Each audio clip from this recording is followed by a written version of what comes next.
పవన్ కళ్యాణ్ ఒకవైపున బానిసత్వం చేస్తున్నాడు తెలుగుదేశానికి, నాదెళ్ల మనోహర్ బానిసత్వం చేస్తున్నాడు తెలుగుదేశానికి అని చెప్తున్నది ఇంతవరకు వైసీపీ ఆరోపణ చేస్తూ వస్తుంది. అయితే ఎప్పటికప్పుడు తన హక్కులు, తన వ్యవహారాల విషయంలో ఏం వెనక్కి తగ్గట్లేదని అదే పార్టీ సొంత పత్రిక అయినటువంటి సాక్షిలో నారాయణ ఫోన్ కాన్వర్సేషన్ లీక్ అన్న పాయింట్తో రాసిన వార్తలో స్పష్టమవుతుంది. వాళ్ళు రాసిన వార్త చూస్తే కొందరు నేతలు ఇష్టం వచ్చినట్టు మాట్లాడుతున్నాను రాష్ట్ర మున్సిపల్ శాఖ మంత్రి పొంగూరు నారాయణ ఆగ్రహం వ్యక్తం చేశారు. పార్టీ ఆదేశిస్తేనే ఇకపై ఎవరైనా మాట్లాడాలని స్పష్టం చేశారు. నోడా చైర్మన్ కోటరెడ్డి శ్రీనివాసులరెడ్డి ఇటీవల చేసిన వ్యాఖ్యల మీద వ్యాఖ్యలపై మంత్రి తీవ్ర అసహనం వ్యక్తం చేశారు. ఒకరిపై ఒకరు విమర్శలు చేసుకుంటూ ఎన్డీఏ కూటమి ఇరకాటంలో పెడుతున్నారని మండిపడ్డారు. పార్టీ కార్యాలయం నుంచి ఆదేశాలు రాకుండా ఎవరు స్టేట్మెంట్లు ఇవ్వకూడదని హెచ్చరించారు. ఇక నుంచి ఎవరు మాట్లాడాలో తామే నిర్ణయిస్తామన్నారు. తాను ప్రస్తుతం కాకినాడ ఇన్ఛార్జి మంత్రిగా ఉన్నానని పేర్కొంటూ అక్కడ జనసేన టీడీపీ మధ్య విభేదాలు ఉన్నాయన్నారు. పిఠాపురంలో వర్మ అసహనంగా ఉన్నారన్నారు.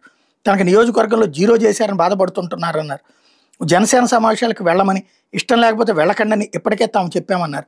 తన నియోజకవర్గంలో పద్ధతిగా నడుచుకోకపోతే సహించేది లేదన్నారు. నీ నియోజకవర్గంలో పార్టీ నేతలు ఎందుకు కంట్రోల్ చేయలేకపోతున్నారని పార్టీ కేంద్ర కార్యాలయాన్ని తనను పిలిచి అడిగిందన్నారు. ప్రతి 10-20 రోజులకు చిన్న ఇష్యూలు వస్తే పవన్ కళ్యాణ్ నాదెండ్ల మనోహర్తో కలిసి మాట్లాడుకుంటున్నామన్నారు. కాకినాడ రూరల్ పిఠాపురంలో ఇప్పటికే టీడీపీ జనసేన మధ్య విభేదాలు ఉన్నాయని, వీటిపై చర్చించి సరి చేసుకుంటున్నామని పేర్కొన్నారు. మనోహర్ తనకు ఫోన్ చేసి తాము ఎన్డీలో ఉన్నామా లేమా అంటూ అడిగారన్నారు. మీ నియోజకవర్గంలో నాయకులతో మాట్లాడించేది మీరేనా అని అడిగారన్నారు. తన డిపార్ట్మెంట్ని డిగ్రేడ్ చేస్తూ అధికారులను ఉద్దేశించి మాట్లాడడం మీద అసహనం వ్యక్తం చేశారన్నారు. మీ శాఖలపై మాట్లాడమంటారంటూ తను అడిగారన్నారు. ఇప్పటి వరకు నోడాను పట్టించుకోలేదని, పట్టించుకుంటే తనకన్నా మొండోడు ఎవరో ఉండరన్నారు. తనకు తిట్టడం వచ్చు, కేకలేయడం వచ్చని ఇక నుంచి పార్టీ నేత జాగ్రత్తగా మాట్లాడన్నారు.